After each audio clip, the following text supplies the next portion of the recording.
Entonces, ahí estamos. Bien. Entonces, vamos con este ejercicio 10. El ejercicio nos dice, al bloque A de la figura,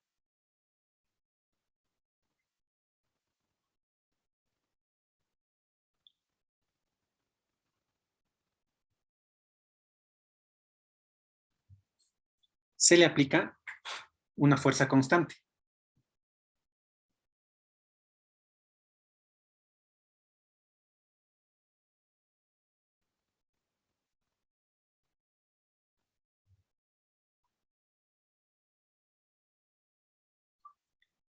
De módulo 500 newtons.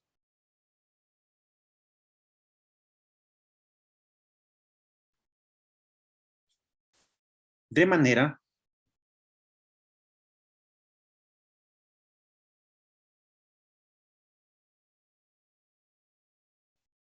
que los dos bloques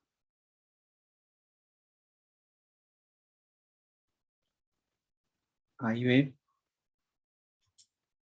suben por el plano inclinado con la misma aceleración.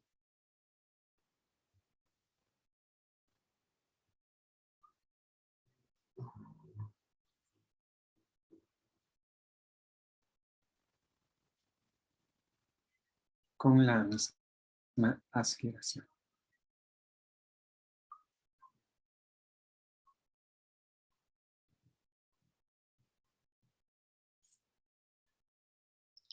Desprecie la fuerza de rozamiento entre el plano A, entre el plano y el bloque A.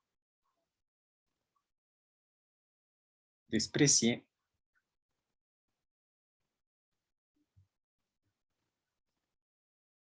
la fuerza de rozamiento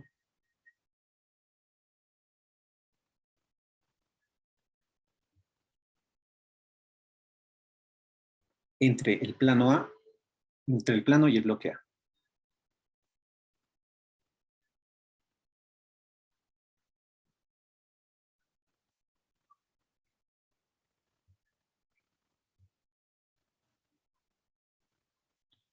Determine.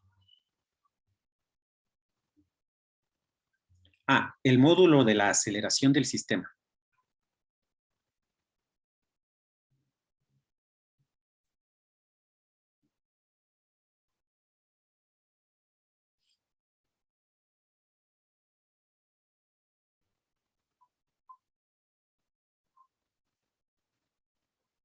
B. El valor mínimo del coeficiente de rozamiento estático.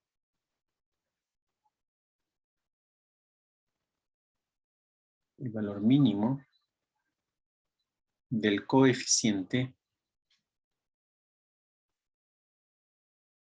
de rozamiento estático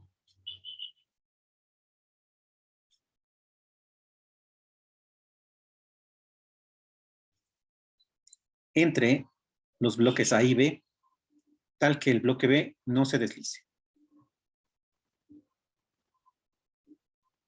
Entre los bloques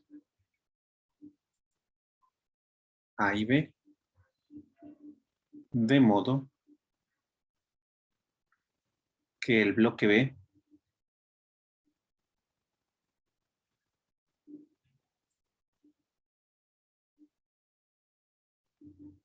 no se deslice.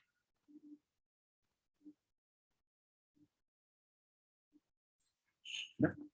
Entonces, ese es el ejercicio. Vamos a ver cómo está planteado el gráfico.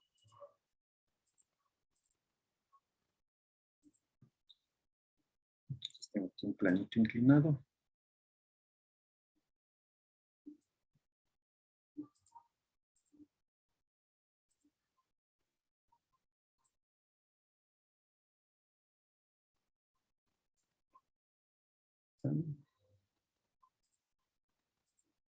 Tengo el plano, tengo el bloque A.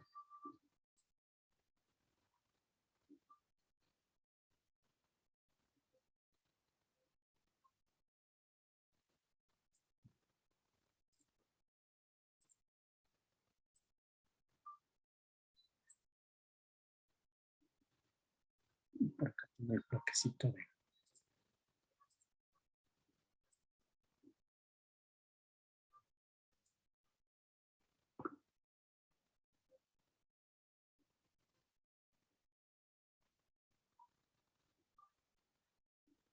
Aquí. A. Tengo B. Tengo aquí un ángulo teta.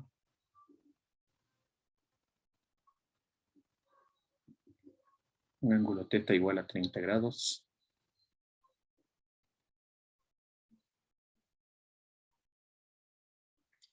Tengo por acá que la fuerza está dirigida paralela al plano inclinado.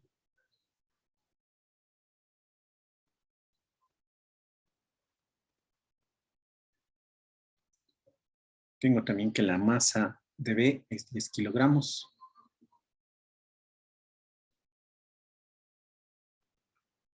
Y tengo que la masa de A es 40 kilogramos.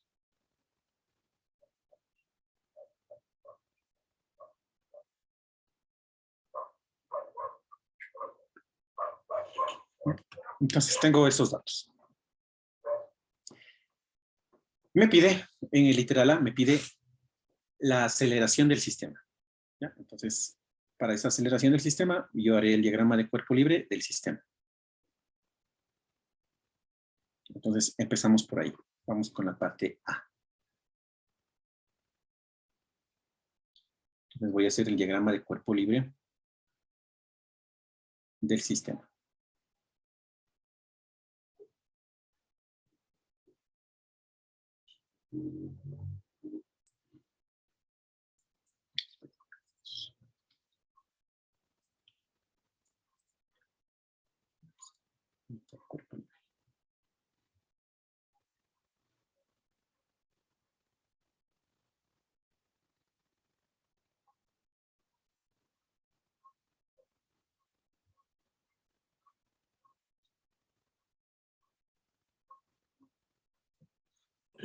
Entonces, ahí tengo el sistema. Entonces, ¿qué orientación me convendría? En orientación hacia la fuerza. Entonces, voy a poner mis ejes en dirección a la fuerza. Voy a ponerle así. Y así.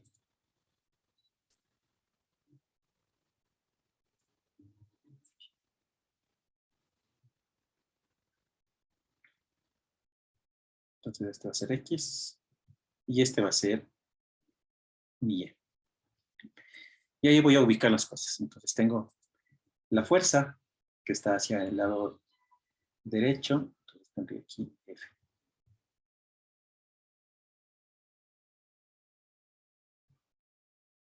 Tendría el peso del sistema, que iría hacia abajo.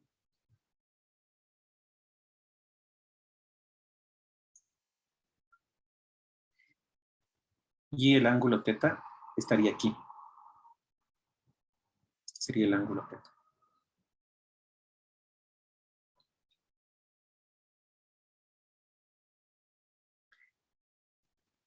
Bien, ¿y qué más tendría? Tendría la normal.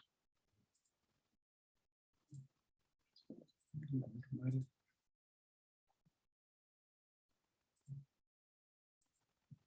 Hacia arriba.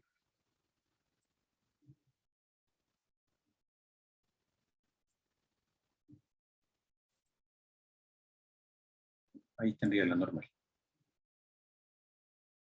¿Qué sería la normal del sistema?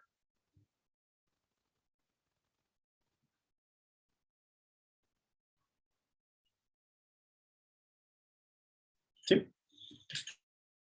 Entonces, ese sería mi diagramita de cuerpo libre.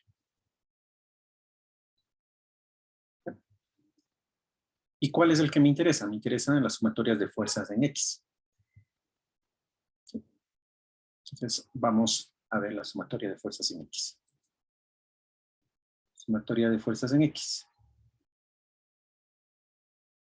Va a ser igual a la masa del sistema por la aceleración del sistema, ¿no? Que le voy a poner una A, simplemente. Entonces, esa es la aceleración del sistema. ¿Qué fuerzas tengo? En sentido positivo de X tengo F. En sentido opuesto, no se ve, pero ¿cuál tendría? La componente en X del peso, ¿cierto? Entonces, tengo aquí, miren, en sentido opuesto a F, tengo aquí la componente en X del peso del sistema. Esa le tendría yo aquí, ¿no? Entonces tengo F menos la componente en X del peso del sistema. Y esto va a ser igual a masa del sistema por aceleración. Entonces tengo aquí que fuerza menos masa del sistema por la gravedad y sería por el seno de teta. Esto nos va a dar igual a la masa del sistema por la aceleración. Sí, entonces tengo prácticamente todos los datos. Tengo que la fuerza es 500 newtons. La masa del sistema va a ser la masa de A más la masa de B, que sería 50. Gravedad, 9.8.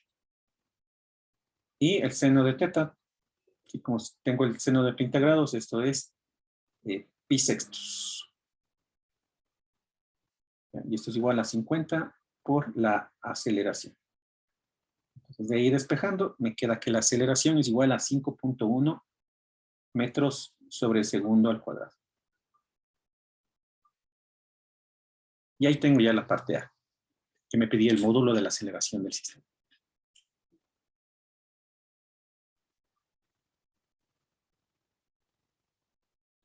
¿Sí? ¿Por qué no me interesa en este caso la sumatoria de fuerzas en Y? Me interesaría siempre y cuando yo tuviese una fuerza de rozamiento. ¿Sí? Si yo tuviese una fuerza de rozamiento, voy a necesitar multiplicar el coeficiente de rozamiento por la normal. Y esa normal saco con la sumatoria de fuerzas en Y. ¿Sí? Pero en este caso, como me dice que no hay rozamiento entre el plano inclinado y el bloque A, entonces no necesito calcularle. ¿Sí? Porque no tengo fuerza de rozamiento. Le podría calcular, sí, pero no sería de utilidad. Bien, para la parte B, nos dice el valor mínimo del coeficiente de rozamiento estático entre los bloques A y B, de modo que el bloque B no se deslice. ¿Sí? Entonces estoy justo en la fuerza de rozamiento estática máxima. ¿Sí? Entonces ahí me pide que calcule. Entonces debería hacer el diagrama de cuerpo libre del bloque B y ver cuáles son las fuerzas que están interactuando ahí. Bien, entonces vamos a hacer el diagrama de cuerpo libre de B.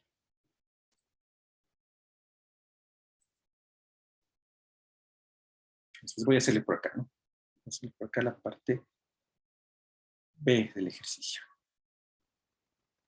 Hagámosle por acá. Tenemos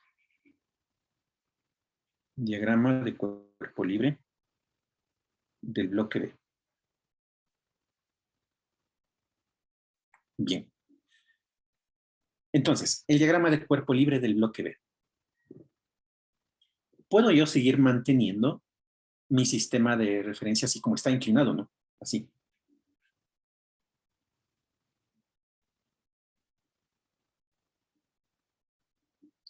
O podría yo girarle.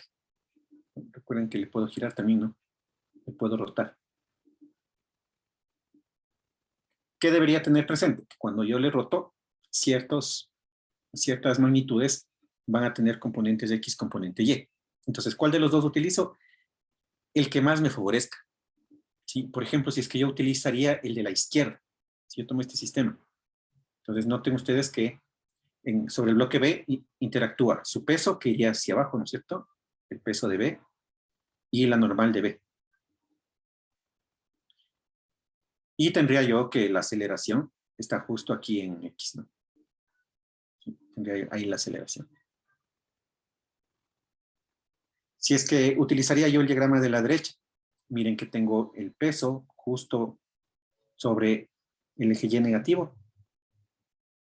tengo acá la normal de B en el Y positivo, y la aceleración yo le tendría más o menos así.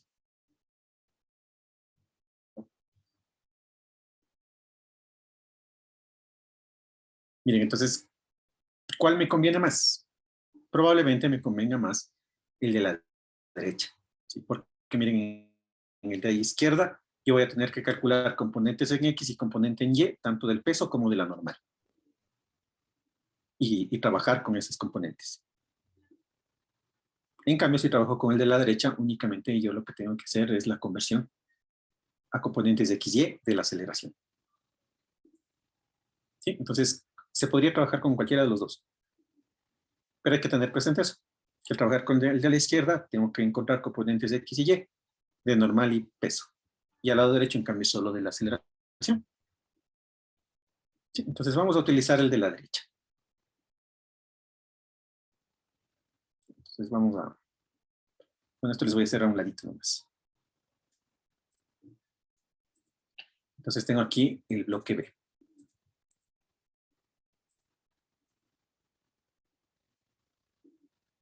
Aquí el bloque B. Tengo por acá mis ejes X, Y.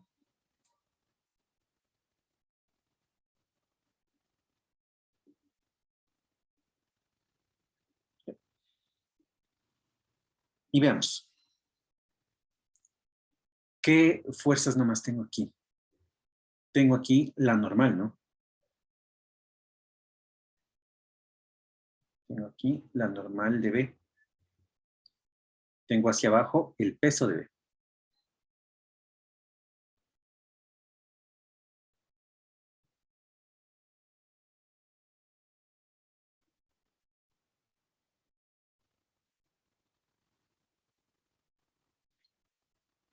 Listo.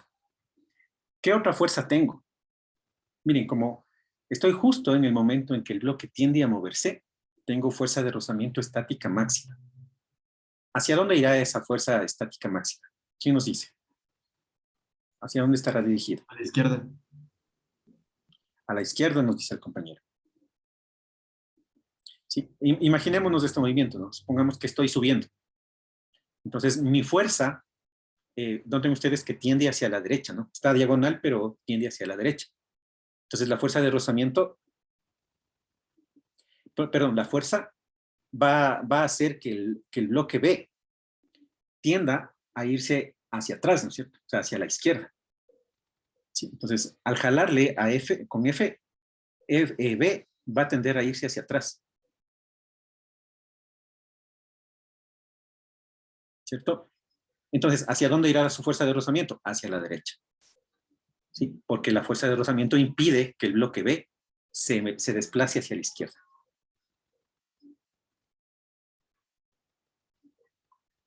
¿Sí? Entonces, la fuerza de rozamiento estaría hacia el lado derecho. Entonces, hacia acá. Y esta será la fuerza de rozamiento estática máxima. Porque no hay movimiento.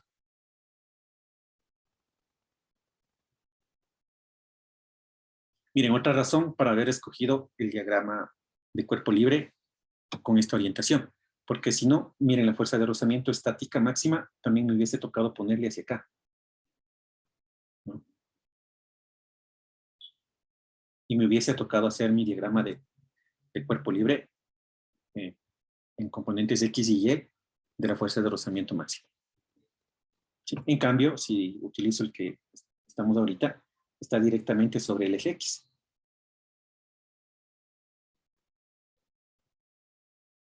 ¿Sí? Entonces eso es lo que tenemos que ver. Bien. Voy a borrarles esto, ¿no? Esto es de la derecha.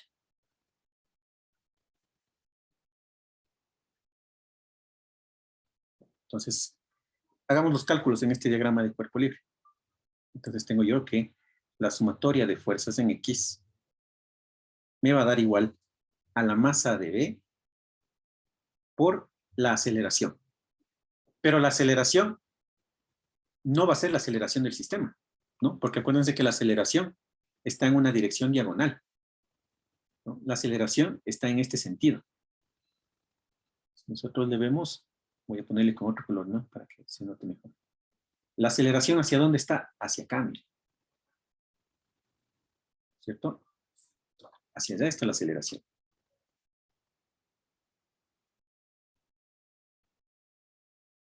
Entonces, esta aceleración de la sumatoria de fuerzas en X será aceleración no del sistema, sino la aceleración en X.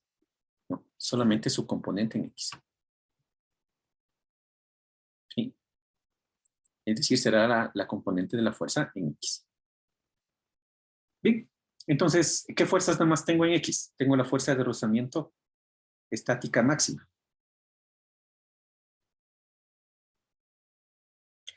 ¿Tengo la masa? Sí tengo la masa, ¿no es cierto? ¿Tengo la aceleración en X? Esa no le tengo. ¿Sí? Solo tengo yo el módulo de la aceleración del sistema, la que calculamos hace un rato.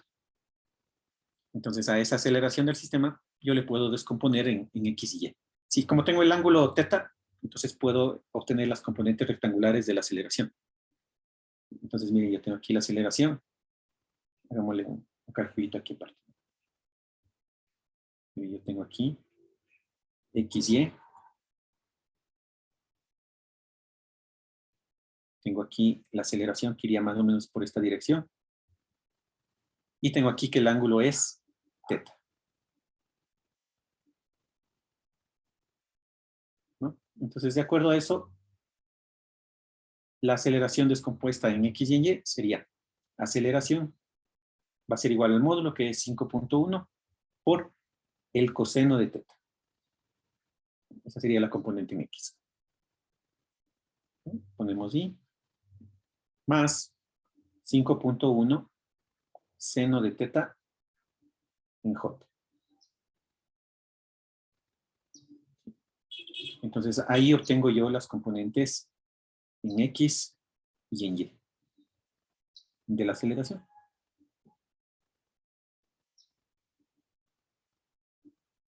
¿Sí?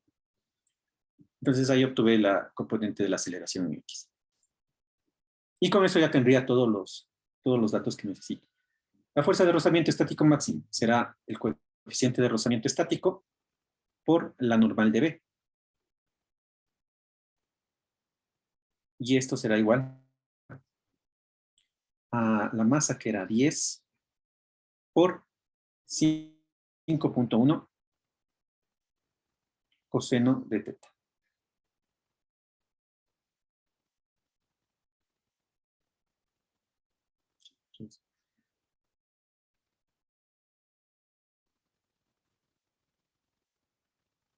Solo les llevé más adelante. Bien, entonces, ¿qué me faltaría? La normal. ¿Y cómo calculamos la normal? Con la sumatoria de fuerzas en Y, ¿no es cierto? Entonces, a esta ecuación le voy a llamar 1. Y calculemos entonces la sumatoria de fuerzas en Y. La sumatoria de fuerzas en Y es igual a la masa de B por la aceleración en Y. Entonces, la sumatoria de fuerzas en Y sería la normal de B menos el peso en B. Y eso es igual a masa en B por la aceleración en Y. Noten ustedes que al haber tomado este sistema de referencias, la normal y el peso les pongo directos. Entonces aquí tendría normal de B va a ser igual a la masa de B por la aceleración en Y más el peso en B. Y prácticamente tengo todos los datos. Entonces tengo la normal en B. Va a ser igual a la masa en B, que era 10. La aceleración tengo yo que es 5.1 seno de θ.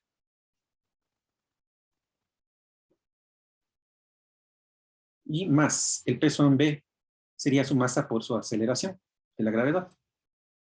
Sería 10 por 9.8. Haciendo el cálculo me queda que la normal de B es igual a 123.5 newtons.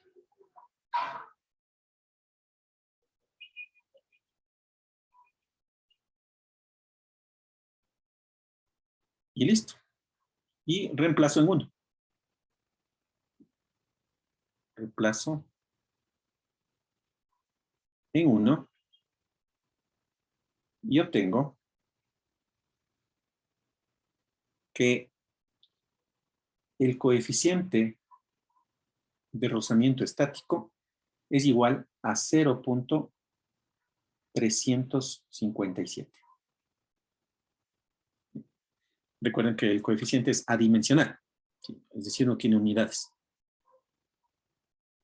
Y así encontraría el coeficiente de rozamiento estático.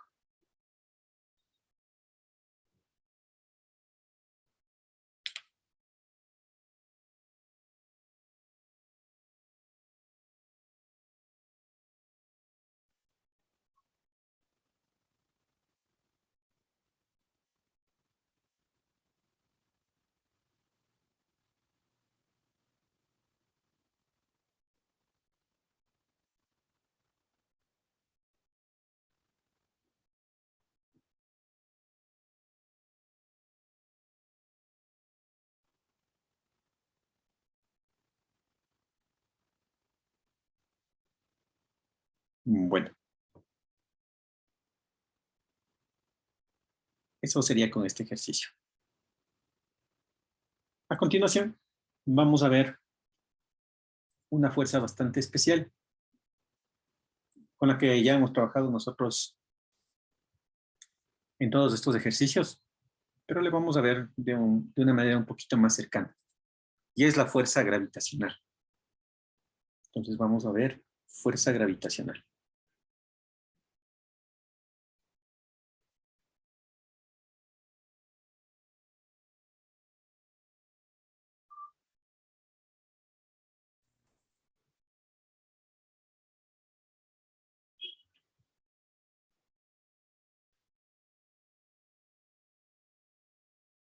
Bien, entonces, ¿quién fue el que dictó esta ley de gravitación universal? Newton.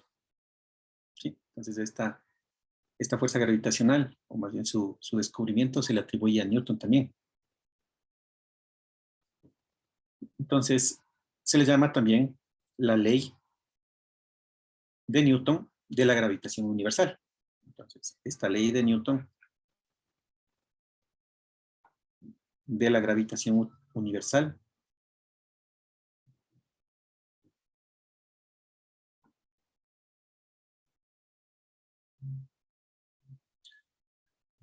expresa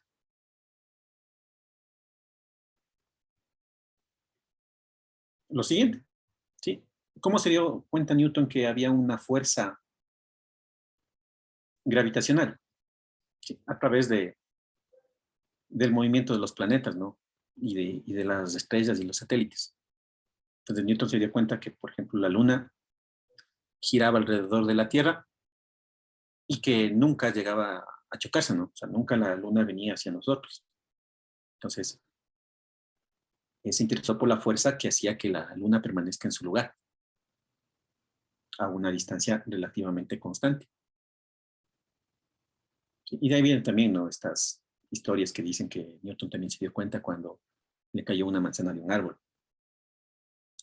Entonces, ¿qué nos dice todos estos ejemplos? Que no importa de qué tamaño sean los cuerpos, siempre entre ellos va a haber una fuerza de atracción. ¿Sí? Entonces, y esa fuerza de atracción fue la que estudió Newton a través de esta ley de gravitación universal. Entonces, él trató de investigar cuál era esta fuerza que mantenía a estos objetos interactuando entre sí y que no logren llegar a tocarse. O que, en el caso de la manzana, el objeto caiga en una dirección hacia otro, ¿sí? Que en este caso sería la Tierra. Está cayendo la manzana sobre la Tierra. Entonces, la ley de Newton de gravitación universal expresa que si dos partículas, en general, dos partículas con masas M1 y M2.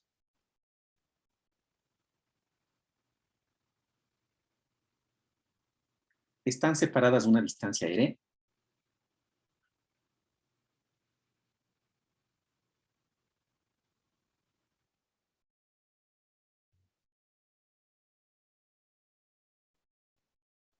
La fuerza entre ellas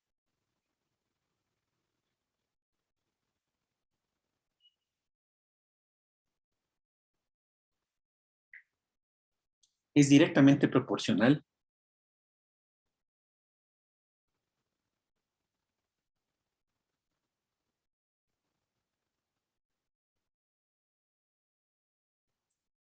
al producto de sus masas.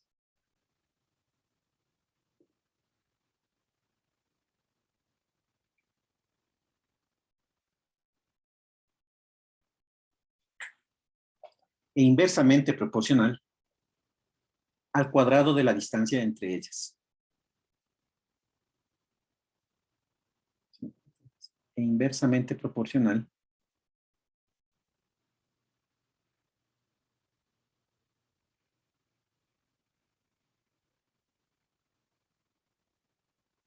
al cuadrado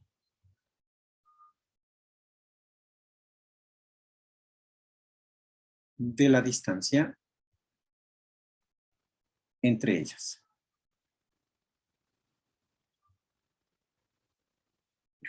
Entonces, ¿qué es lo que decía Newton? Que esta fuerza gravitacional, entonces era directamente proporcional al producto de las masas. Entonces, a M1 por M2. E inversamente proporcional a la distancia entre ellas. Entonces, en este caso, era R inversamente proporcional al cuadrado de la distancia. Eso es lo que nos decía. Entonces, a través de varias experimentaciones se dio cuenta que había esta relación.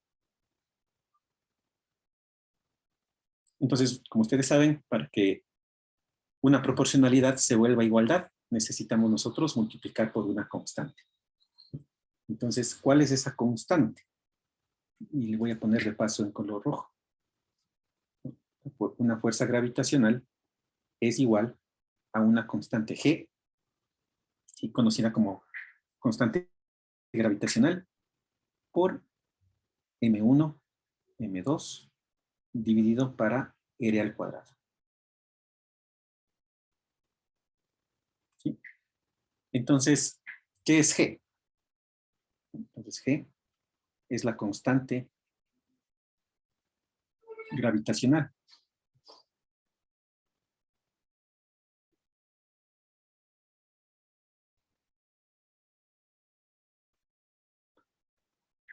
¿Sí? Constante gravitacional,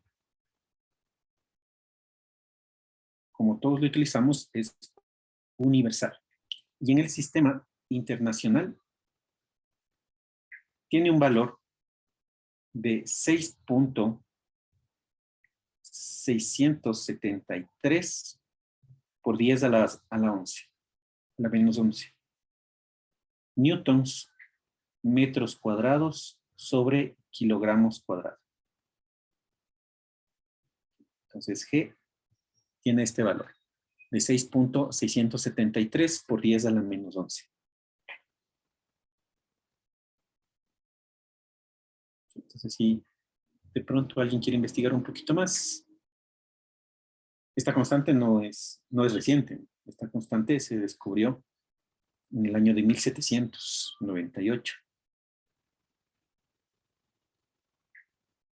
por Henry Cavendish.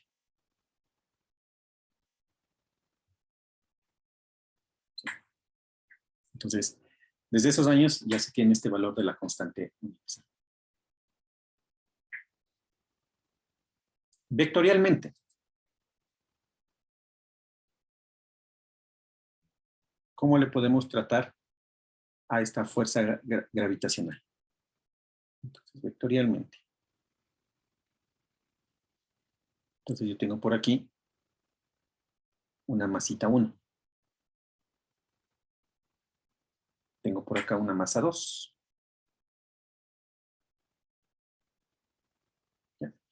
Entonces, sin importar cuál sea el valor de esas masas, entre esas dos partículas va a existir una fuerza. Entonces aquí, miren, aquí tengo, esta va a ser la distancia R entre las masas.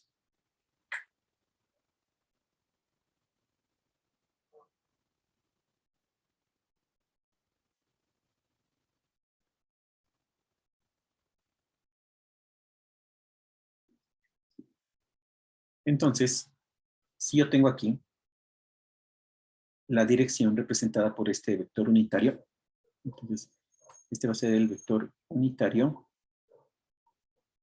de 1 hacia 2, ¿no? Entonces, este vector unitario es la dirección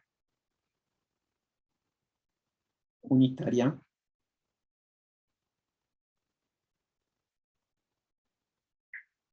de M1 a M2.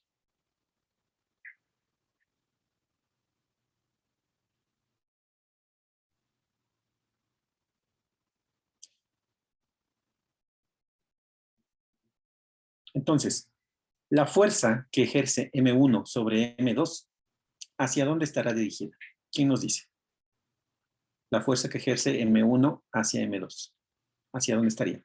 Bueno, digamos que es hacia la izquierda o hacia la derecha. ¿Hacia dónde iría?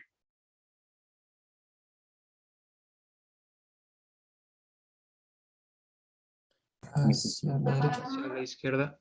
Hacia la izquierda, ¿no es cierto? Porque esta masa 1 tiene un efecto de atracción hacia M2. ¿Sí? Entonces, esta fuerza que ejerce M1 sobre M2 tiene esta dirección.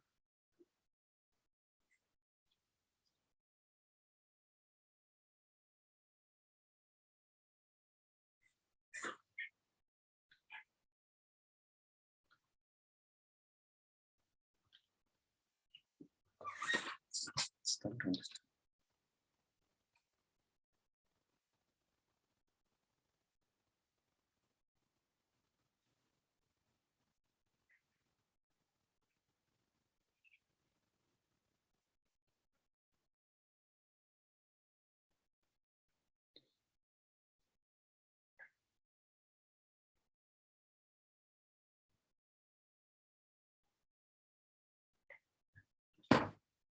Entonces, vectorialmente, ¿cómo podríamos expresar nosotros esto?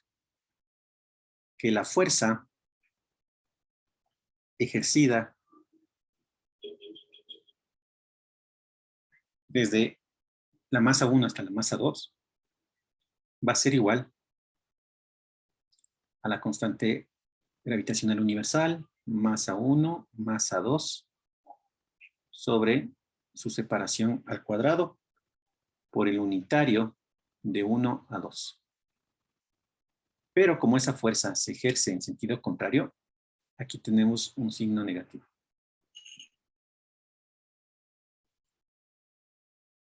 ¿Sí? Entonces, eso hay que tener presente.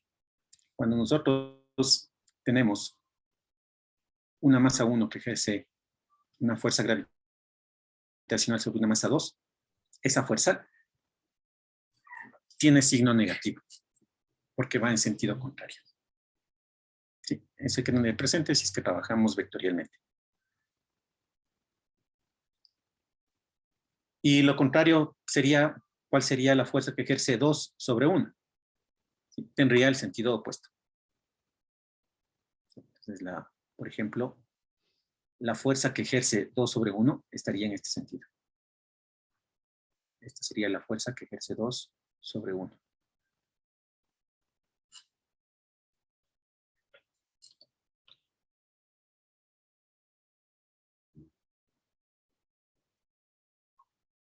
Y aquí tendría este unitario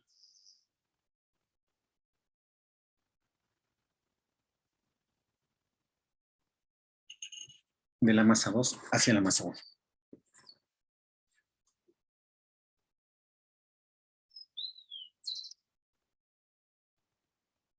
Entonces, tengan presente, ¿no? Que es el signo negativo.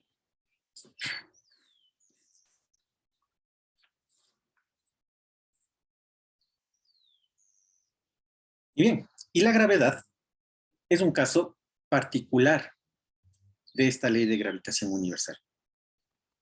¿Sí? Vamos a ver de dónde se obtiene la gravedad. Entonces, aquí pongamos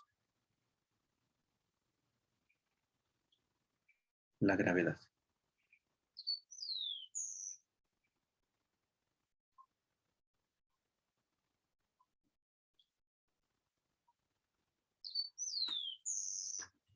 Entonces, para la gravedad, consideremos una partícula M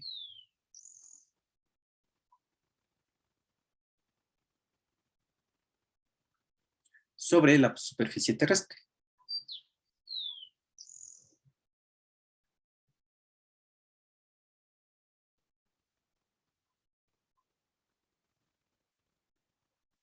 ¿Ya?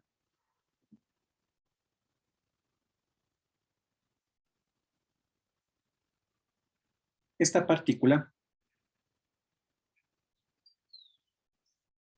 va a ejercer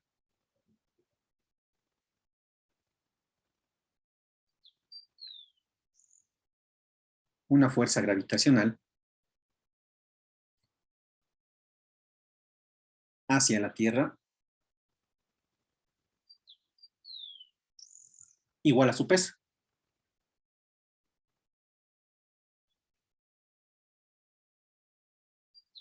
Es decir, que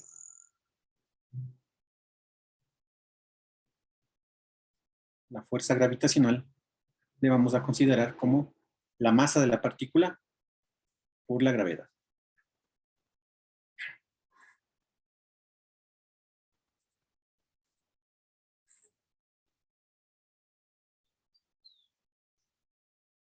¿Ya?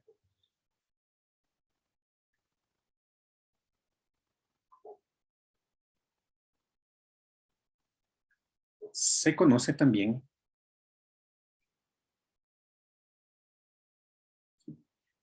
que cuando nosotros tenemos una masa finita y que además es esférica, se puede considerar que la masa de todo este cuerpo se concentra en su origen, ¿sí? Es decir, en su centro. ¿Sí? Entonces, considerando eso, vamos nosotros a aplicar esta fuerza, esta ley de gravitación universal para poder calcular la gravedad. ¿Sí? Entonces, se conoce también que una partícula de masa finita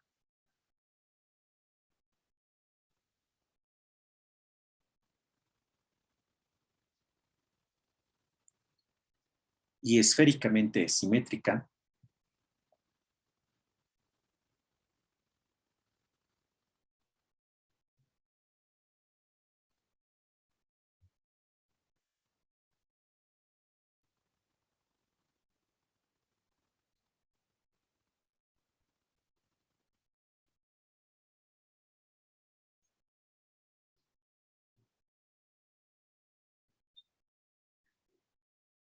que ejerce una fuerza sobre otra partícula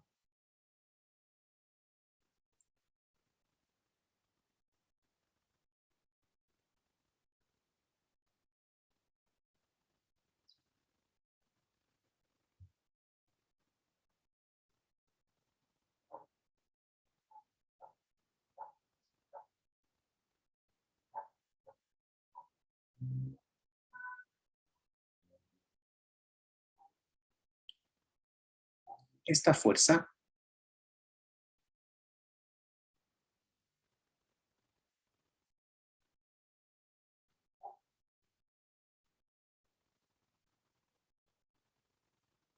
puede considerarse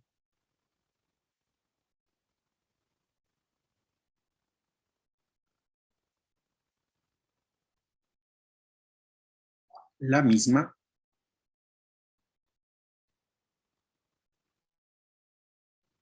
que si estuviera concentrada en el centro.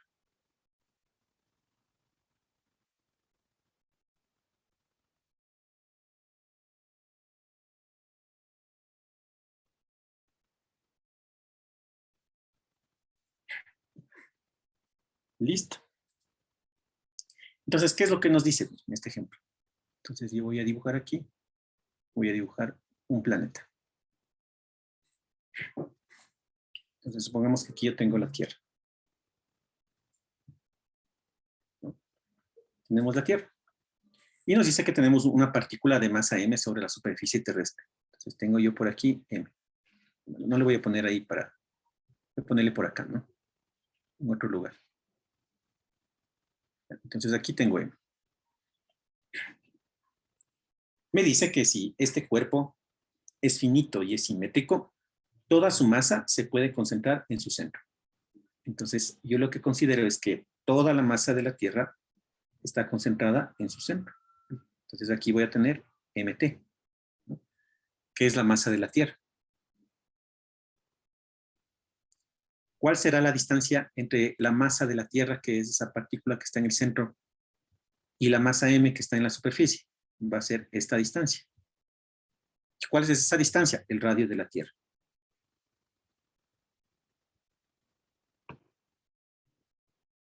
¿Sí?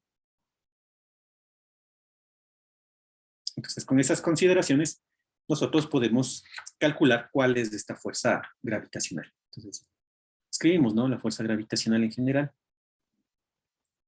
es igual a una masa 1 por una masa 2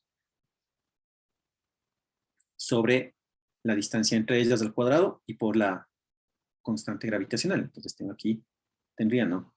G, tendría aquí la masa m, que sería la primera masa, la masa de la Tierra, que es mt, y la distancia entre ellas sería rt al cuadrado, ¿no?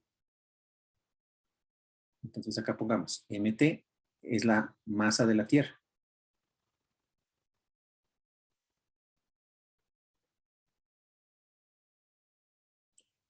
¿Cuál es la masa de la Tierra? También ya está calculado, ¿no? Esta masa es 5.972 por 10 a la 24 kilogramos.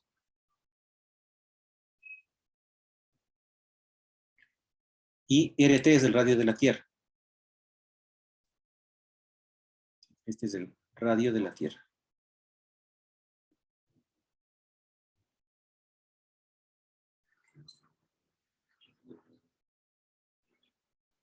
Que es igual a 6.371 kilómetros.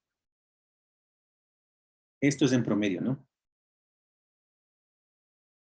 ¿Por qué en promedio? Porque, como sabemos, la Tierra no es totalmente esférica. ¿Sí? Es achatada en los polos y ensanchada en la línea ecuatorial. Sí, eso desde la escuela sabíamos, ¿no? Pero un radio promedio es el que tenemos ahí. Bien, entonces miren, tenemos el mismo sistema, ¿no? De dos masas separadas una distancia aérea. ¿Ya? Entonces, ya a la Tierra se le considera que toda su masa está concentrada en el centro. Y podemos aplicar la ley de gravitación universal. ¿Bien? Entonces, aquí habíamos dicho que la fuerza gravitacional en este caso era igual a la masa por la gravedad de esa partícula m.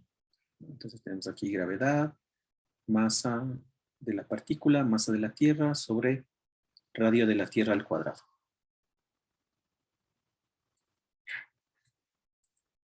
Aquí la masa de la partícula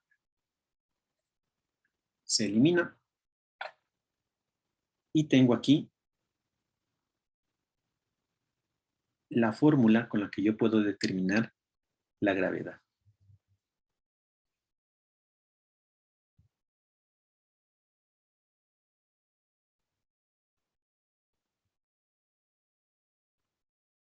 ¿Sí? Entonces, esa sería la gravedad promedio.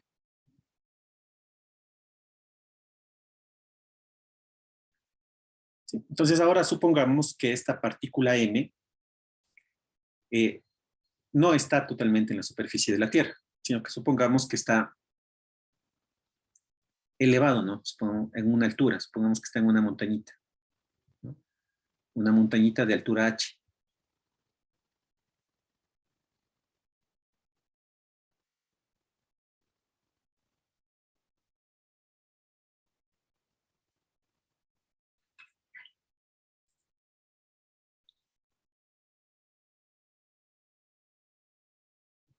una montañita de altura h.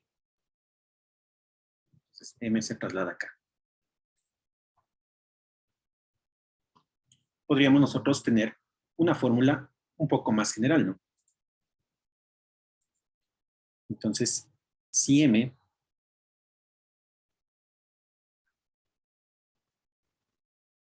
se levanta una altura h sobre la superficie terrestre,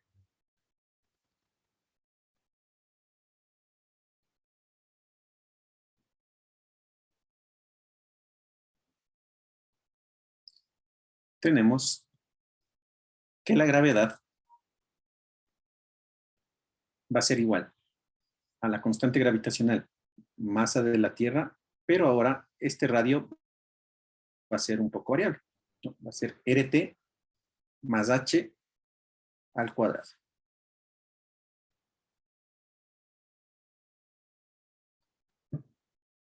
Entonces hagamos un ejercicio rapidito. Calcule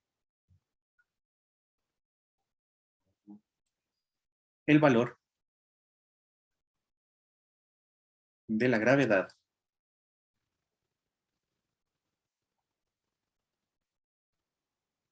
a nivel del mar.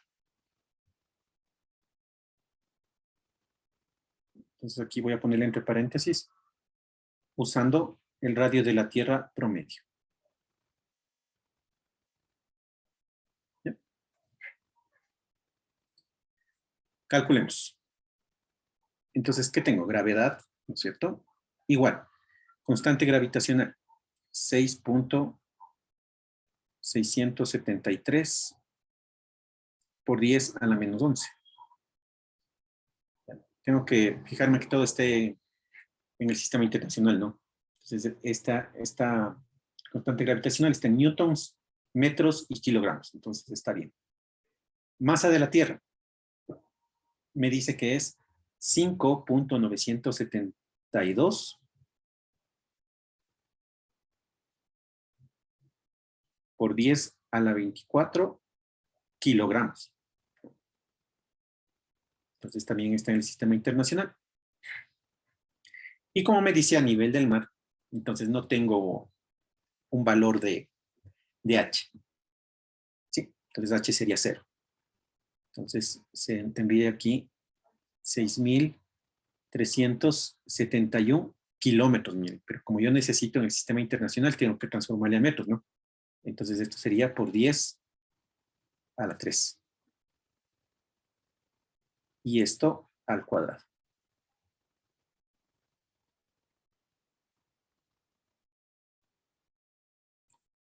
Y ahí obtenemos el valor de la gravedad, que es 9.81806, etcétera.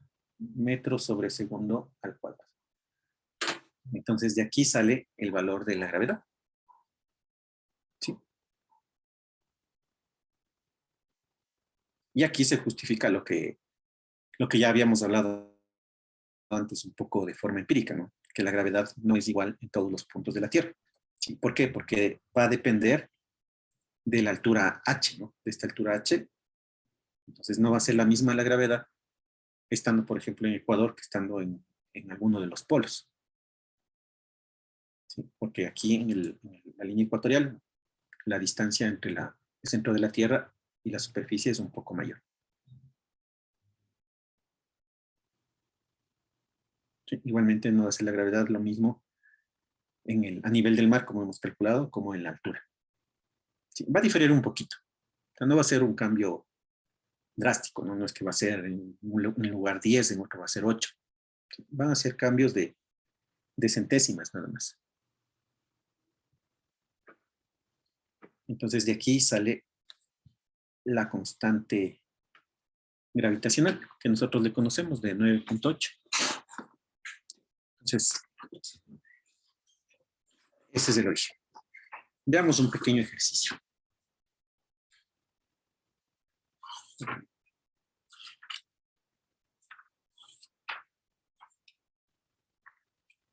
acá tengo un ejercicio.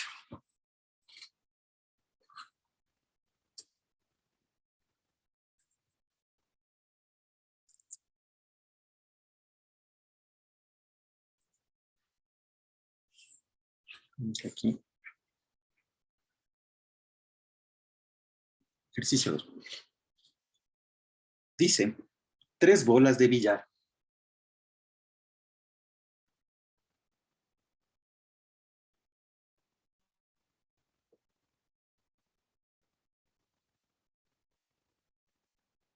de 0.3 kilogramos cada una están puestas sobre una mesa. Están puestas sobre una mesa. En las esquinas de un triángulo recto.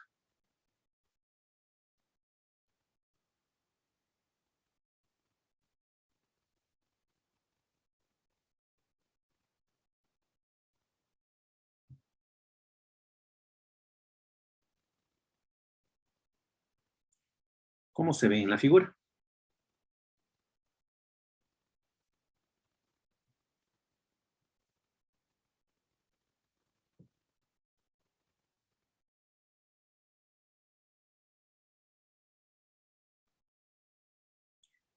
Calcule la fuerza gravitacional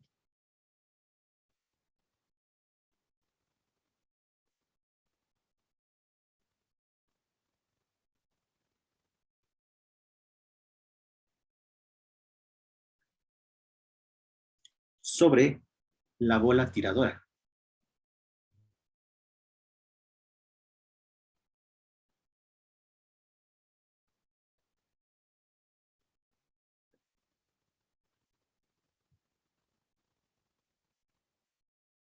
Que le vamos a llamar M1.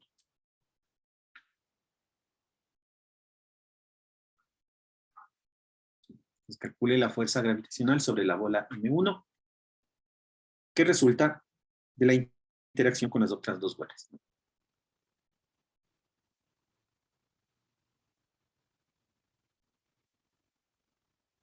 Entonces, resultante de la interacción con las otras dos bolas.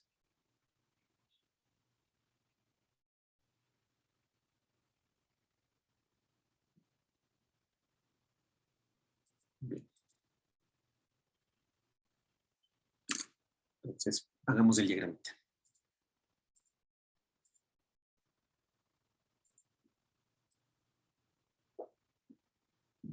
Tengo aquí una bola. Por acá otra bola. Tengo por acá la otra bolita.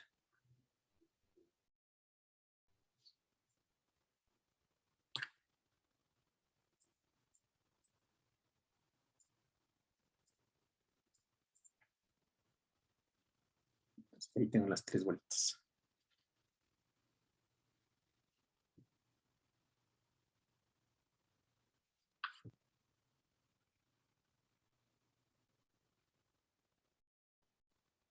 Ya, esta bolita de acá se va a llamar M1.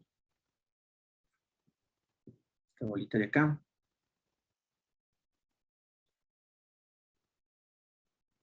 vamos a llamar M2. Y esta bolita de por acá le vamos a llamar M3.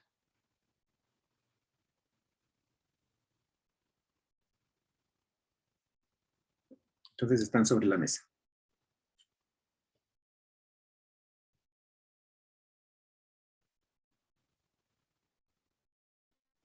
Tengo esta distancia entre M1 y M3 igual a 0.3 metros. Tengo acá la distancia entre M1 y M2, 0.4 metros. Bien. Y bueno, si fuera un triángulo rectángulo, ¿no?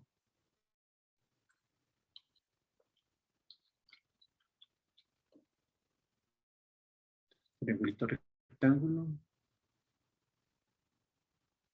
Tendría esta forma. Y por Pitágoras, este lado nos dará 0.5.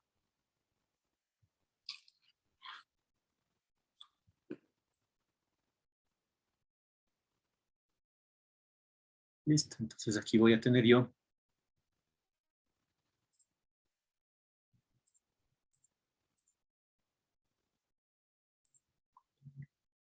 la fuerza que ejerce 2 sobre 1. ¿Hacia dónde estaba? Hacia arriba, ¿no es cierto? Hacia acá arriba va a estar la fuerza que ejerce 2 sobre 1.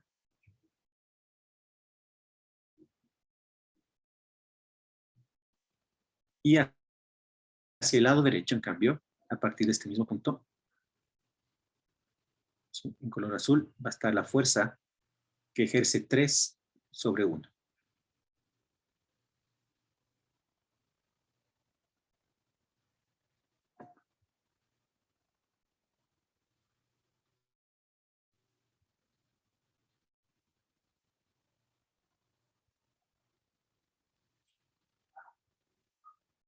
Entonces, ese es el diagrama. Entonces, ¿qué es lo que me pide? La fuerza resultante, ¿no? Entonces, la fuerza resultante estará en esta dirección.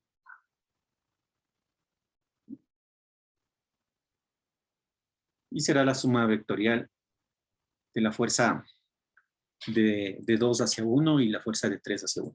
Entonces, esta es la fuerza que me piden calcular.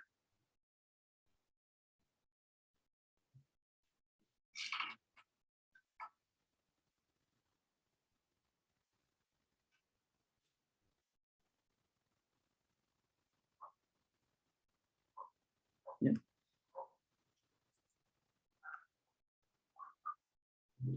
Entonces, aquí voy a considerar yo mis ejes X hacia la derecha y mi eje Y hacia arriba.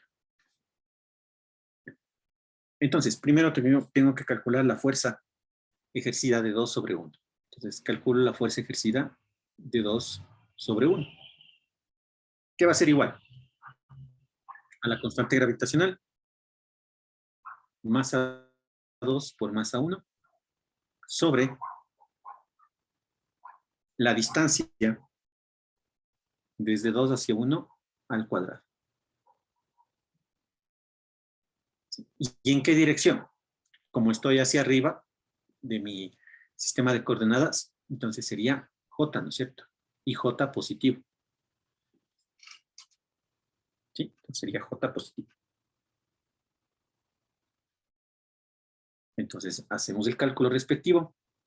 Entonces conozco la constante gravitacional, conozco el valor de las masas, conozco también la separación entre ellas. Entonces puedo hacer el cálculo. Entonces nos va a quedar esta fuerza, nos va a quedar igual a 3.75 por 10 a la menos 11. J. Y esto es newtons. Entonces, como estoy trabajando vectorialmente, le pongo la flechita.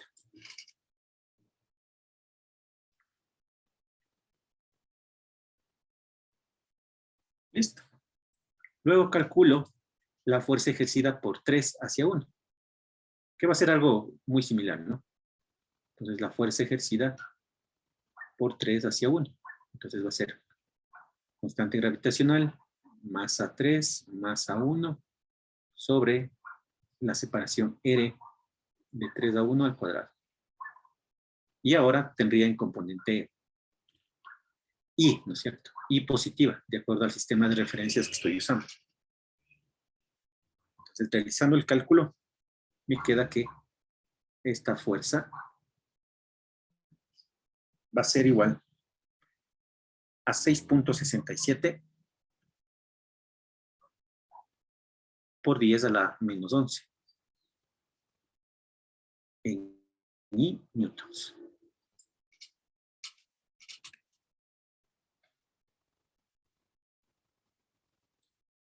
Entonces F, ¿a qué será igual? Por lo tanto, F, entonces, F va a ser igual a su componente en I, que sería 6.67 por 10 a la menos 11i, más 3.75 por 10 a la menos 11j.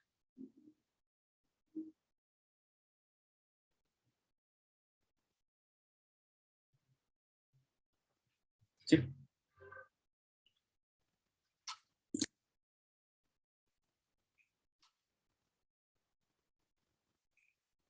Newtons, ¿no? Esto es newtons.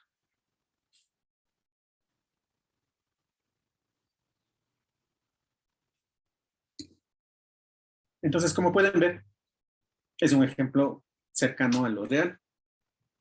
Vemos que hay fuerza de atracción, sí, es muy pequeñita, pero hay.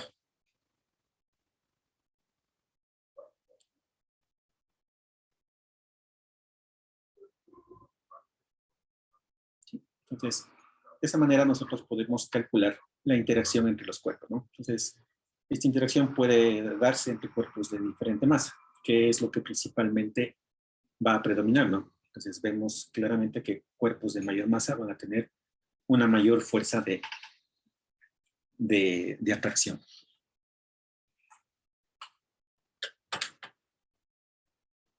Muy bien.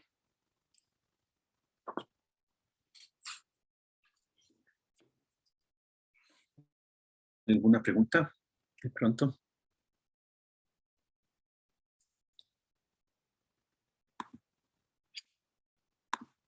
Bien.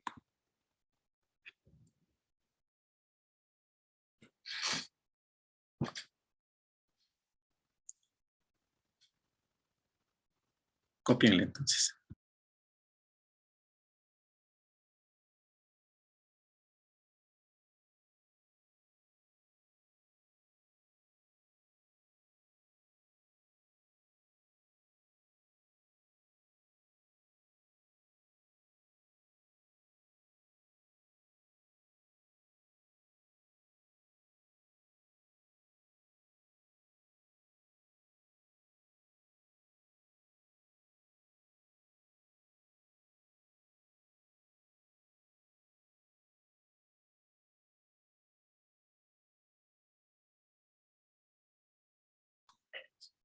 A ver. Bien. Entonces sigamos.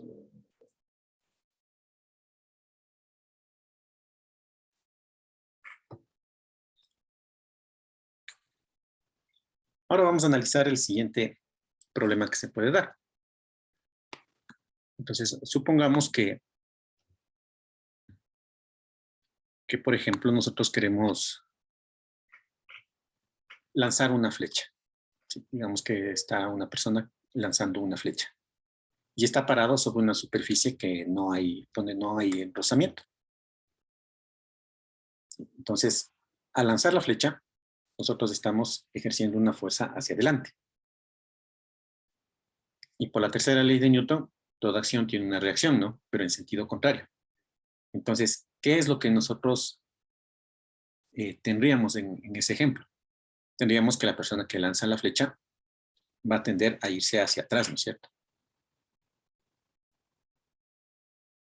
Y si nos preguntan a nosotros, por ejemplo, con qué velocidad esa persona se va hacia atrás cuando dispara la flecha, es algo que solamente con las leyes de Newton no se puede resolver.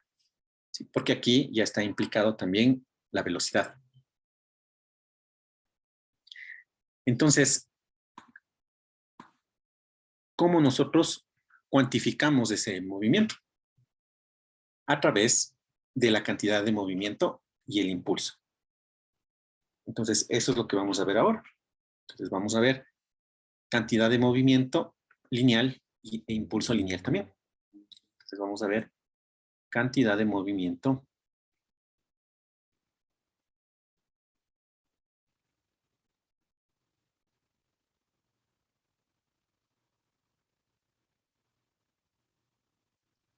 lineal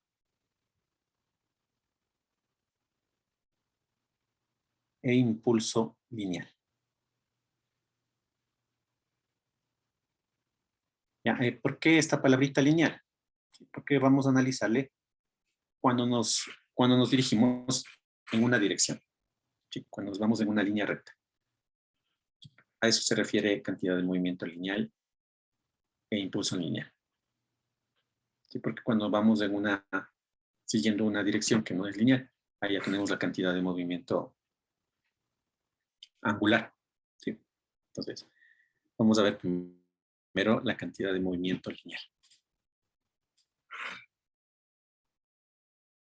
Bien, entonces, ¿de dónde partimos para deducir las fórmulas involucradas? Primero vámonos con la cantidad de movimiento lineal.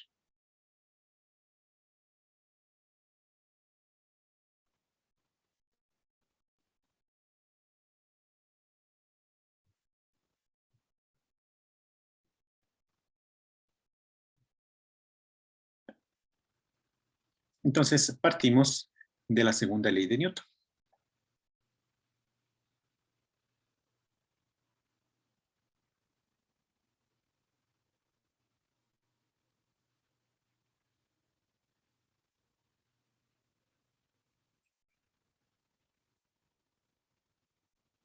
¿Ya? Partimos de la sumatoria de fuerzas es igual a la masa por la aceleración. Entonces, nosotros sabemos que la aceleración es la derivada de la velocidad respecto al tiempo.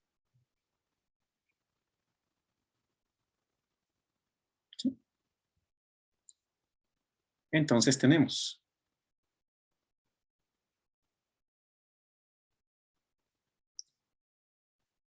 sumatoria de fuerzas va a ser igual a la masa por la derivada de la velocidad respecto al tiempo.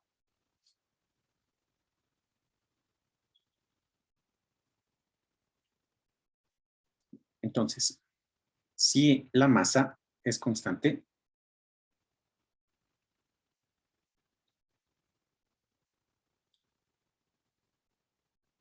nosotros tenemos lo siguiente. Tenemos la sumatoria de fuerzas va a ser igual a la derivada, ¿no? Aquí, como la masa es constante, puede entrar dentro de la derivada. Y aquí tengo la velocidad, masa por velocidad, sobre diferencial de tiempo.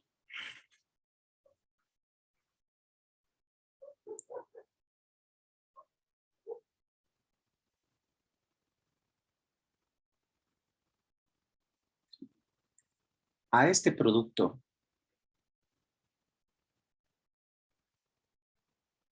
masa por velocidad se le conoce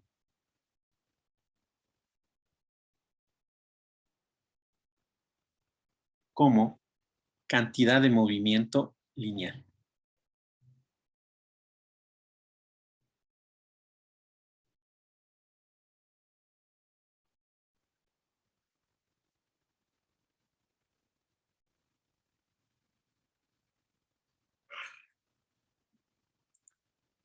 Se le designa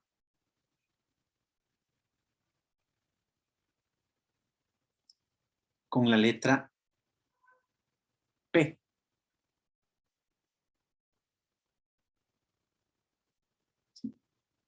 Y como nosotros la estamos viendo, ¿sí? Noten que la velocidad es una cantidad vectorial, la cantidad de movimiento también es una cantidad vectorial. Y es una cantidad vectorial.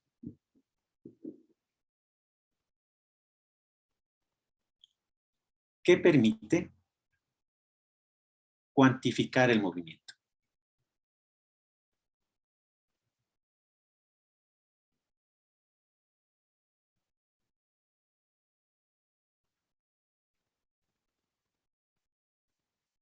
¿Sí?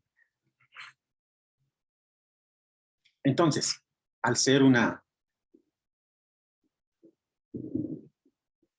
cantidad vectorial, yo lo que voy a tener es esto, ¿no? La derivada de P vector sobre el tiempo, ¿sí? Respecto al tiempo. Entonces, la derivada de la cantidad de movimiento respecto al tiempo. ¿Sí? Entonces, si queremos escribirle de otra forma, yo tengo por acá que la cantidad de movimiento es igual a la masa por la velocidad, ¿no? Siempre y cuando la masa sea constante. O también, ¿qué obtengo de lo que acabo de escribir? Que la sumatoria de fuerzas va a ser igual a P punto.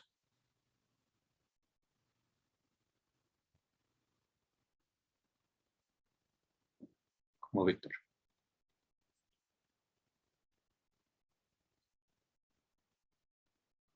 Sus unidades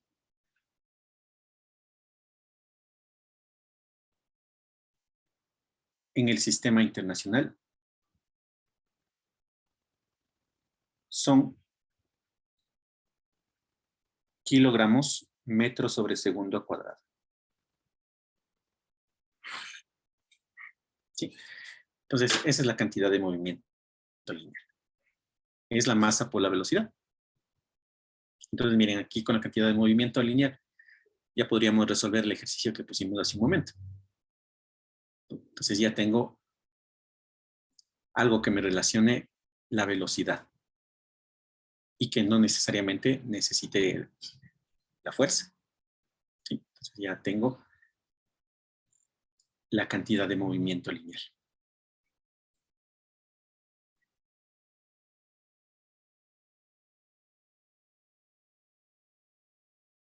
Bien.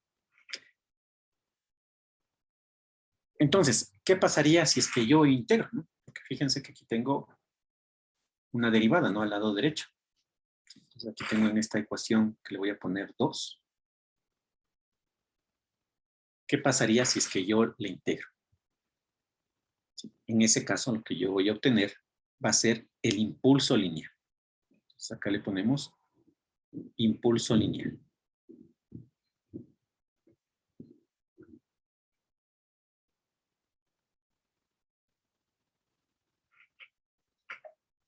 Entonces, este impulso lineal también va a ser una cantidad vectorial. Entonces aquí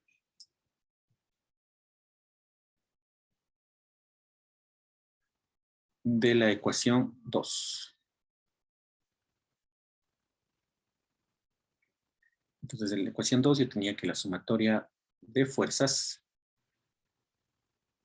va a ser igual a la derivada de la cantidad de movimiento respecto al tiempo.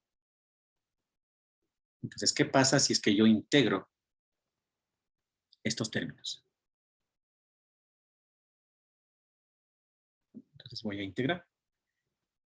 Integro respecto al tiempo desde un t inicial hasta un t final. Aquí también. Bueno, voy a tener, bueno, antes de hacer esto, voy a hacer un despeje. Esto voy a hacer un despeje.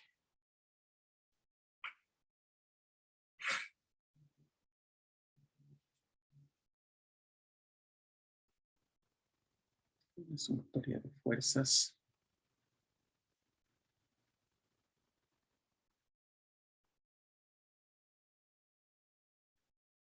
De aquí, desde un T0 hasta un T final. Y aquí también voy a integrar. Voy a tener desde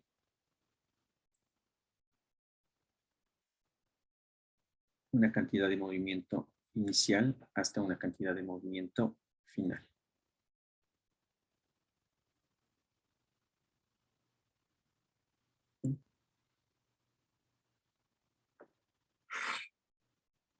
¿Ya? Entonces, si integro yo la sumatoria de fuerzas, lo que obtengo es el impulso. ¿Sí? Y como es una sumatoria, voy a tener el impulso neto.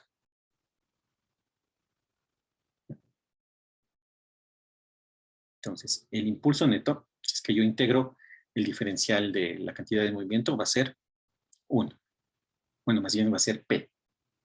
Entonces, aquí yo lo que voy a tener es cantidad de movimiento final menos cantidad de movimiento inicial. ¿No?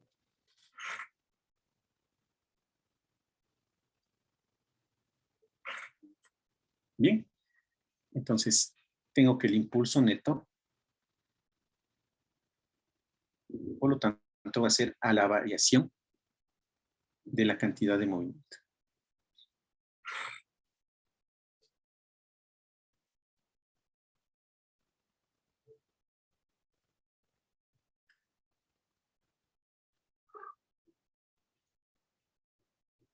Entonces, aquí ya tengo este resultado. Entonces, el impulso neto va a ser igual a la variación de la cantidad de movimiento. ¿En qué unidades estará? En las mismas de la cantidad de movimiento.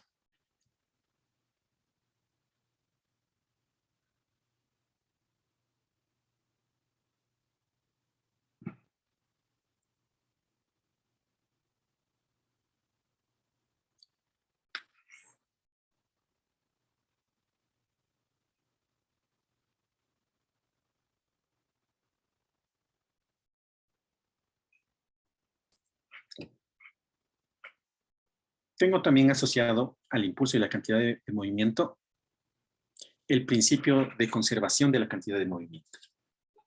Entonces pongamos principio de conservación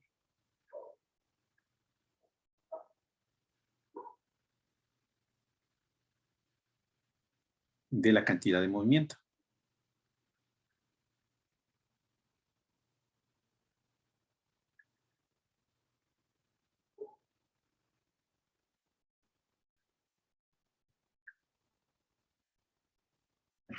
Entonces, ¿cuál es el principio de conservación de la cantidad de movimiento? ¿Qué me dice?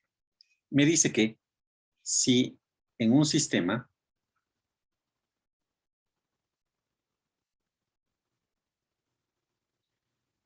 no se ejerce ninguna fuerza externa,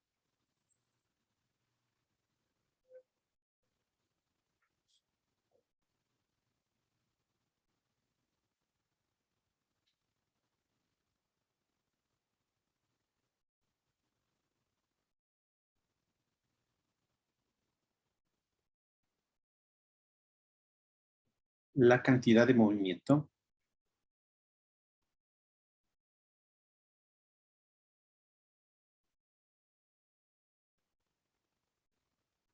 es la misma. La cantidad de movimiento del sistema, ¿no? Del sistema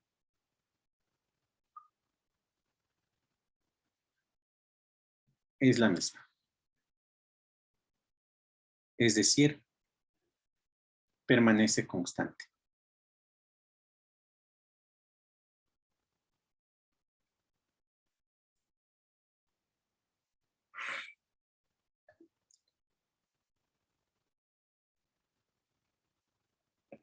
Entonces nosotros teníamos que el impulso neto era igual a la integral desde T0 hasta T final de la sumatoria de fuerzas, ¿no?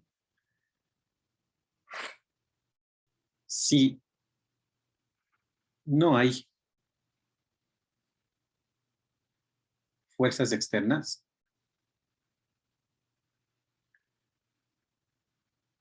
entonces la sumatoria de fuerzas va a ser igual a 0.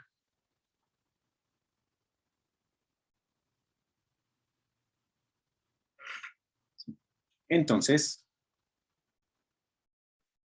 Si la sumatoria de fuerzas es 0, el impulso neto también va a ser 0.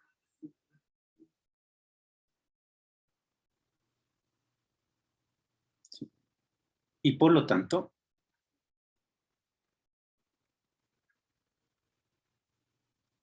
la variación de la cantidad de movimiento también va a ser 0. ¿No? Es decir, la cantidad de movimiento final menos la cantidad de movimiento inicial va a ser 0. Lo que quiere decir que la cantidad de movimiento final es igual a la cantidad de movimiento inicial. ¿Sí? Es decir, constante.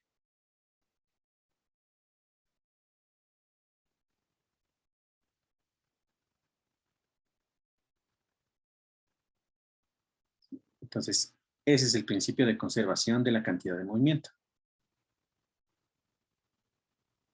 Entonces, si no hay ninguna otra fuerza que afecte el sistema, entonces se conserva la cantidad de movimiento. Entonces, lógicamente no están inmersas las fuerzas creadas por las mismas partículas, ¿no? Entonces, si al sistema no se le añade ninguna otra fuerza, la cantidad de movimiento se conserva. Bien, veamos unos ejercicios. Veamos unos ejercicios. Por acá tenemos ejercicio 3. Dice, una bola de masa M está suspendida por una cuerda de longitud L.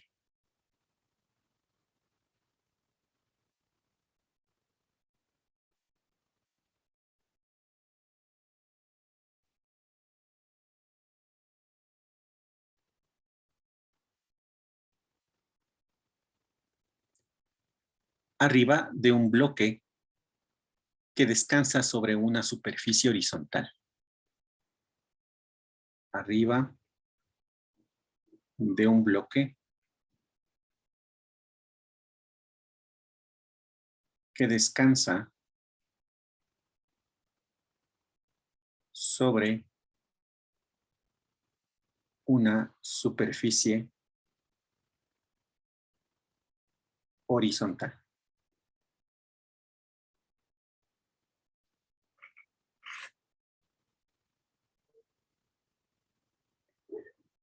¿Cómo se muestra en la figura?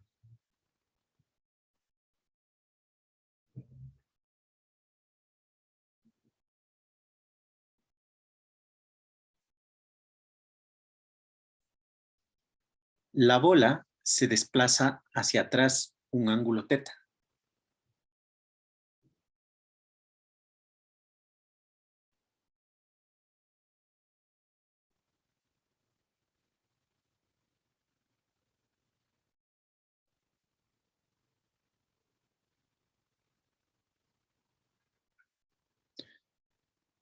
Y se suelta.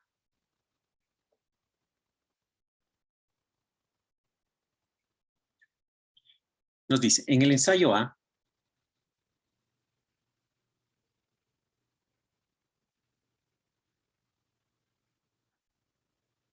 rebota con la misma rapidez con la que impacta el bloque.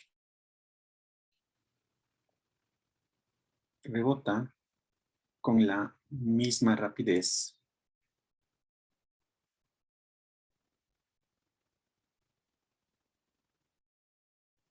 con la que impacta el bloque.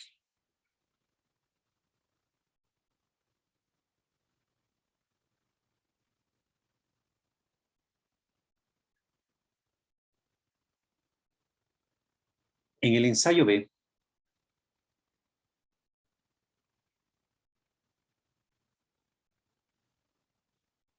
una cinta adhesiva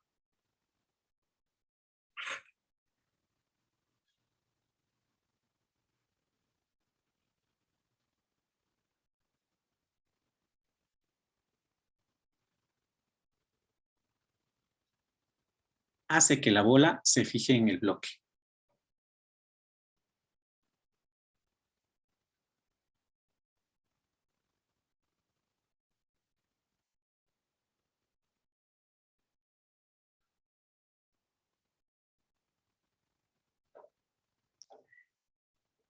La pregunta es, ¿en qué ensayo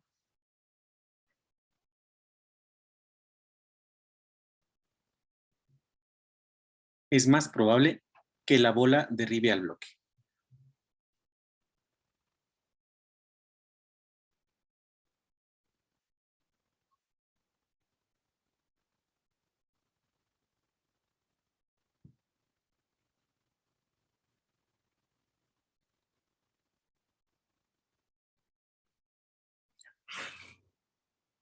Entonces, ese es el ejercicio. Entonces, tenemos aquí, vemos,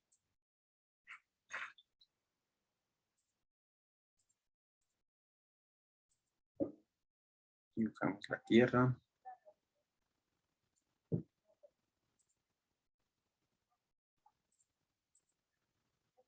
Tengo por acá el bloque.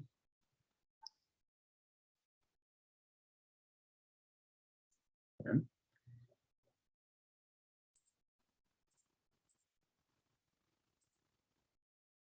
Tengo por acá el techo. Tengo por acá cuerdita.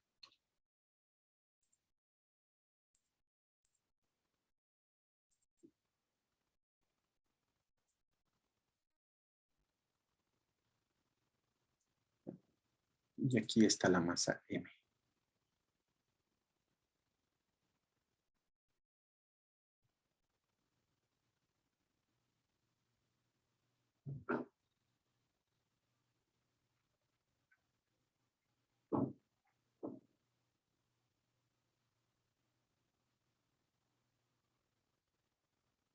Aquí me dice que está teta.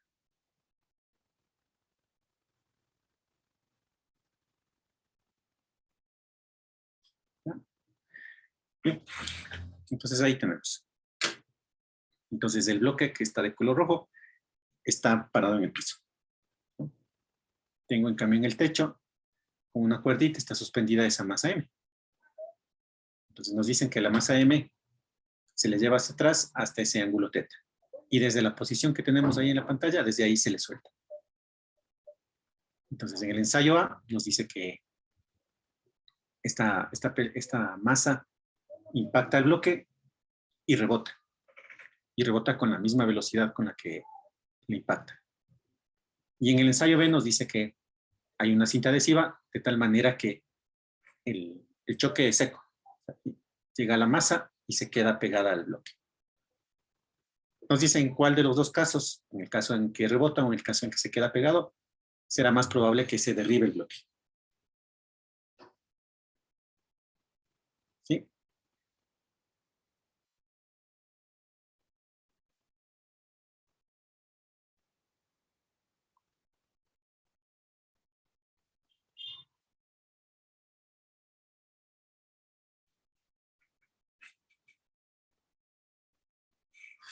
A ver. Bien. Entonces resolvamos.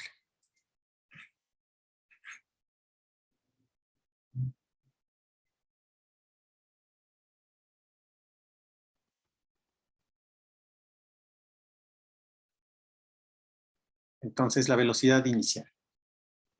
Entonces la velocidad con la que se impacta, ¿cuál va a ser? Una velocidad v, pongamos, ¿no? Entonces esa es la velocidad con la que va a viajar esta masa, ¿no? Una velocidad v. Entonces tenemos acá en el caso A, esto es cuando, esto es antes de la colisión.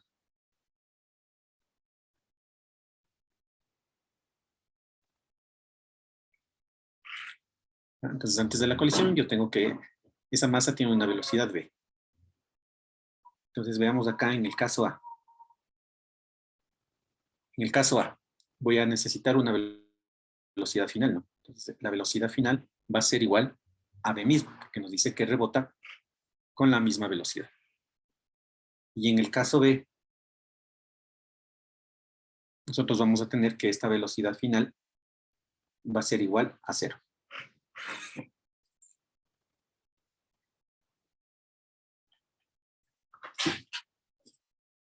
Entonces, si el movimiento va de izquierda a derecha, antes de la colisión, voy a tener la velocidad v.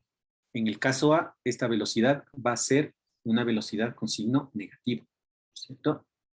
Porque ya va en el otro sentido.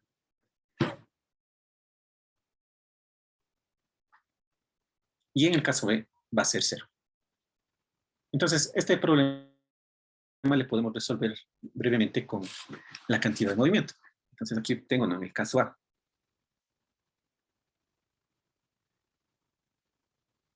tengo que la variación de la cantidad de movimiento va a ser igual a la variación, perdón, a la cantidad de movimiento final menos la cantidad de movimiento inicial.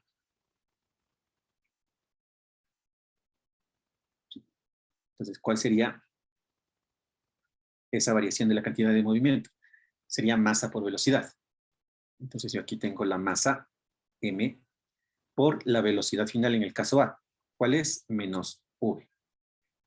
Menos la masa por la velocidad inicial, que sería v. Entonces, aquí voy a tener que en el caso A, la variación de la cantidad de movimiento va a ser igual a menos 2m por v.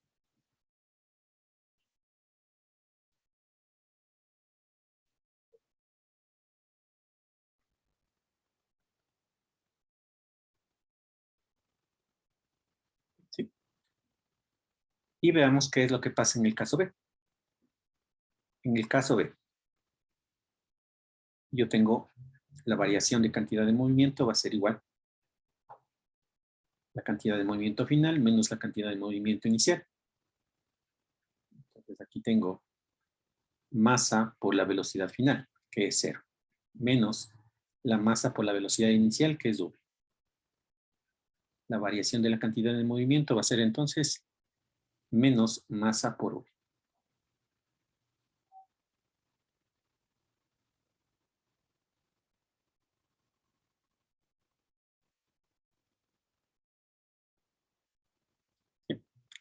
Entonces, ¿en qué caso será más probable que se derribe el bloque? En el caso A, ¿no es cierto? En el caso A tengo más cantidad de movimiento, entonces es más probable que el bloque se derrumbe.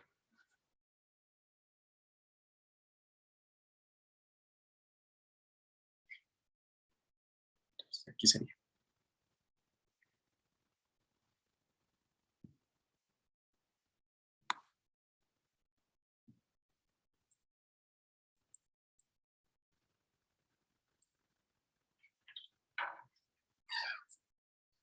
Hagamos otro ejercicio.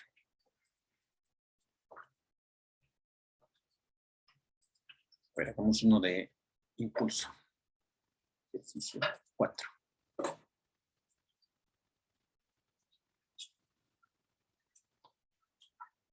Tengo un futbolista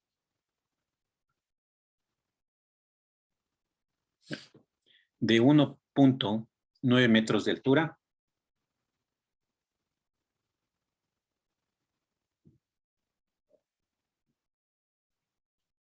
cuya masa es de 75 kilogramos.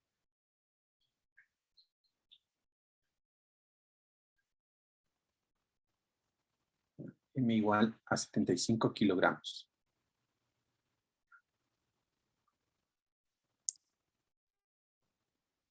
Para cabecear la pelota,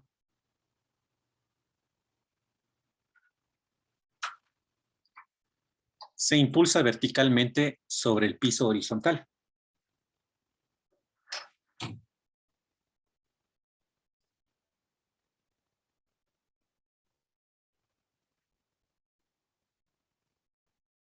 Sobre el piso horizontal durante 0.5 segundos.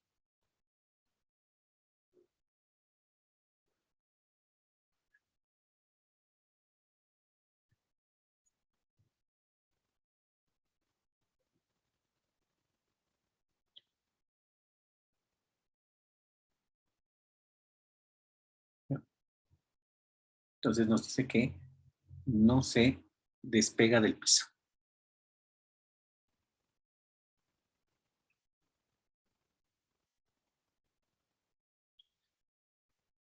Con una fuerza neta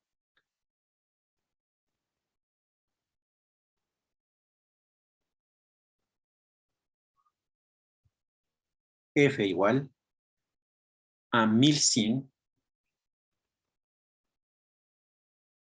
seno de 2pi por tiempo. Newtons. Donde el tiempo t se mide en segundos.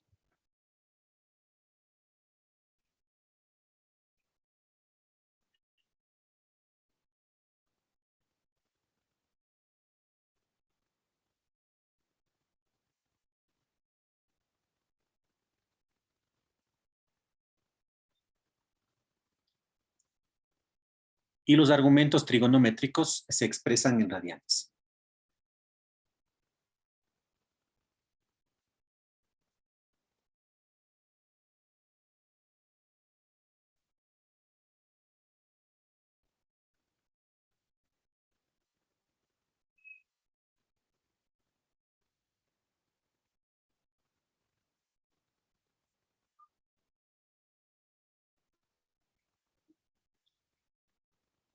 Determine la altura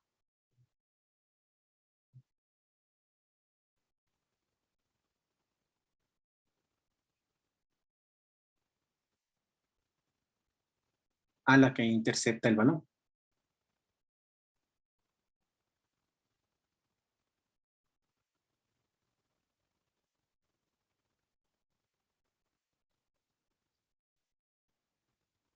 Si el futbolista abandona el suelo totalmente estirado.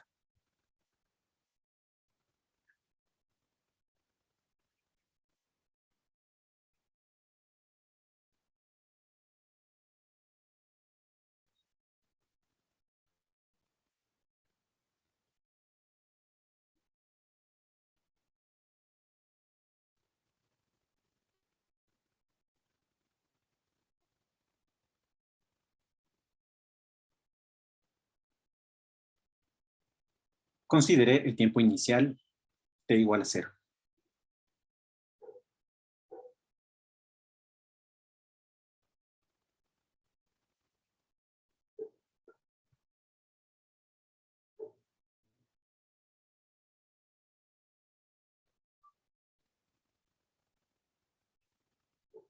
Ya, entonces copiémoslo.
Bueno, entonces resolvamos, ¿no? Entonces es un ejemplo de impulso. Entonces nosotros tenemos que el impulso es igual a la integral desde t igual a 0, desde t0 hasta t final. Desde un tiempo inicial a un tiempo final. De la sumatoria de fuerzas.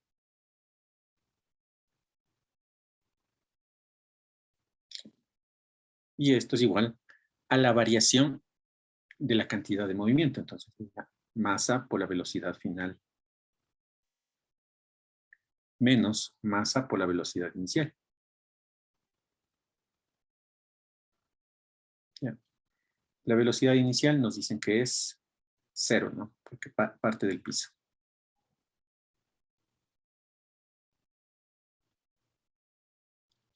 Y nos dice que la fuerza está dada por esa función. Esa función de 1100 seno de 2 pi t. Entonces, hagamos la integral. Entonces, hacemos la integral. Nos dice que consideremos que el tiempo inicial es 0. Entonces, pongo desde 0 hasta 0.5 segundos. Entonces, sería de 1100 seno de 2 pi por tiempo.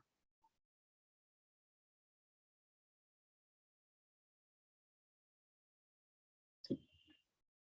Y como estamos saltando hacia arriba, entonces se supone que no hay ninguna desviación. Entonces esto sería en J, ¿no?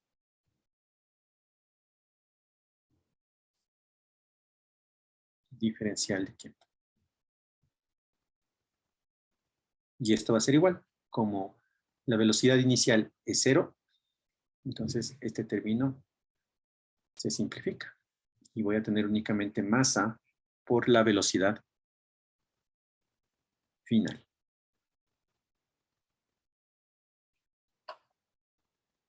Entonces hacemos esa integral. Entonces haciendo la integral voy a tener que la integral del seno es el menos coseno, ¿no es cierto? Entonces voy a tener menos 1100 coseno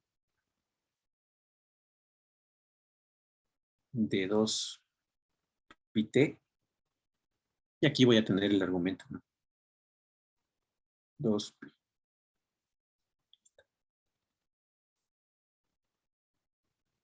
En J. Y esto le voy a evaluar desde 0 hasta 0.5.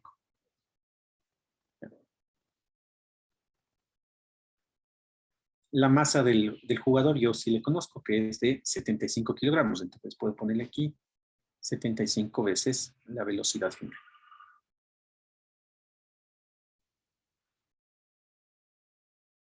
Bien.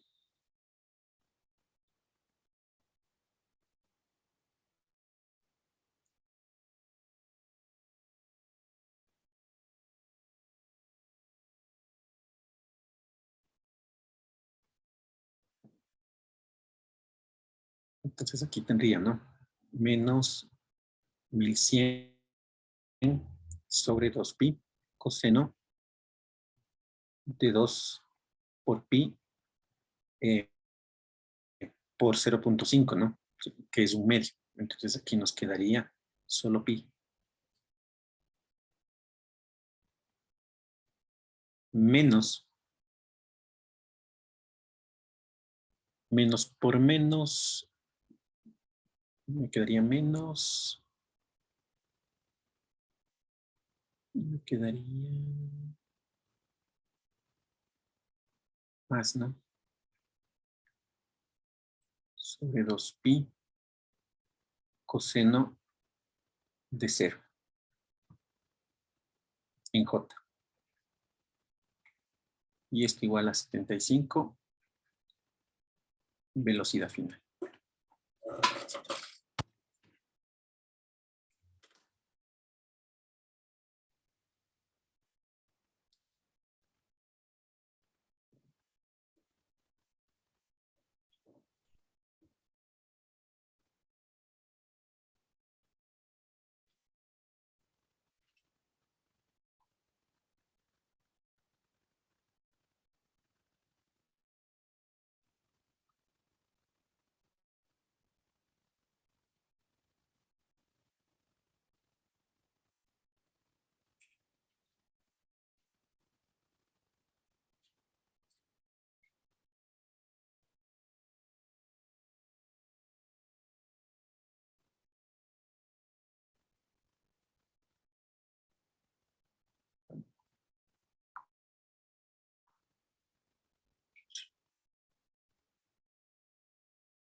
Listo. Entonces, despejando, me quedaría la velocidad final. Me queda igual a 4.67 metros sobre segundo en J, ¿no?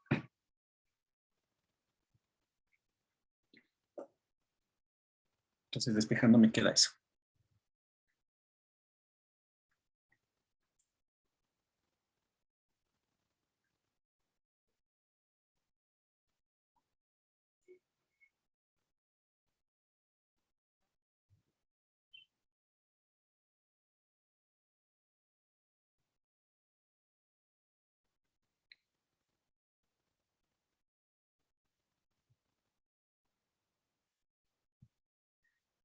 Listo.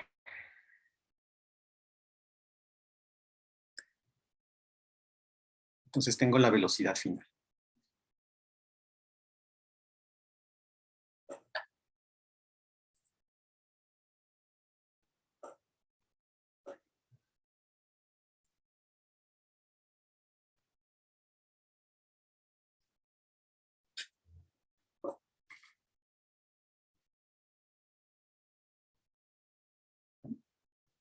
Entonces, como tengo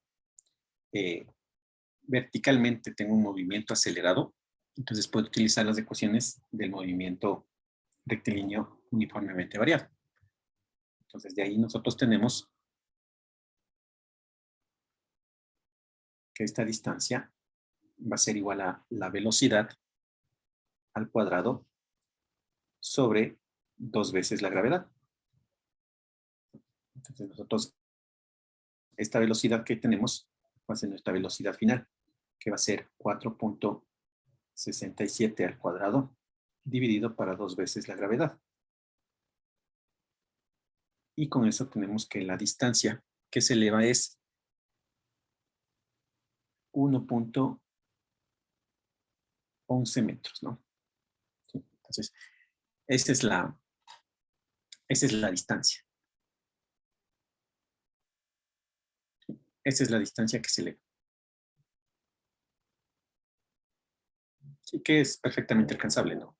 Que un jugador de fútbol salte 1 metro. ¿Ya? Pero esa no era la respuesta. ¿Qué es lo que nos decía? ¿A qué altura intercepta el balón? Si el futbolista abandona el suelo totalmente estirado. Entonces, a la altura del futbolista nosotros deberíamos aumentarle este metro con 11 centímetros. Entonces, la altura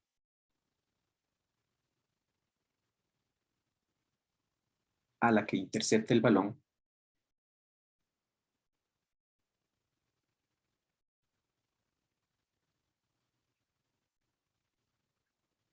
será, ponemos h, será igual a esta distancia d que acabamos de calcular, más la altura del jugador, que nos dice que es 1.9 metros. Entonces, esta altura será igual a 3.01 metros. Y esa es la respuesta.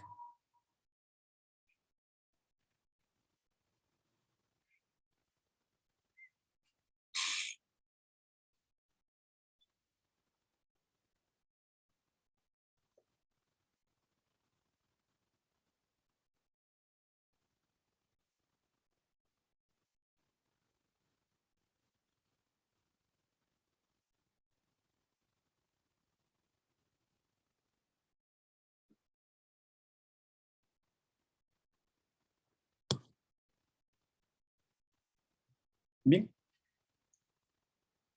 Entonces, con este ejercicio terminamos la clase de hoy.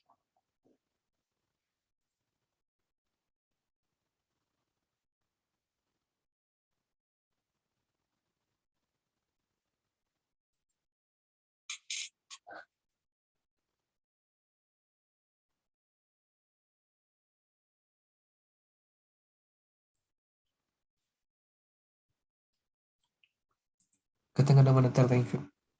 Hasta luego. Entonces, nos vemos el día viernes. En el día viernes hacemos más ejercicios. ¿Qué pasa? Ya, Inge, gracias. Hasta luego, Inge, gracias. Luego, Gracias, Inge, hasta luego. hasta luego.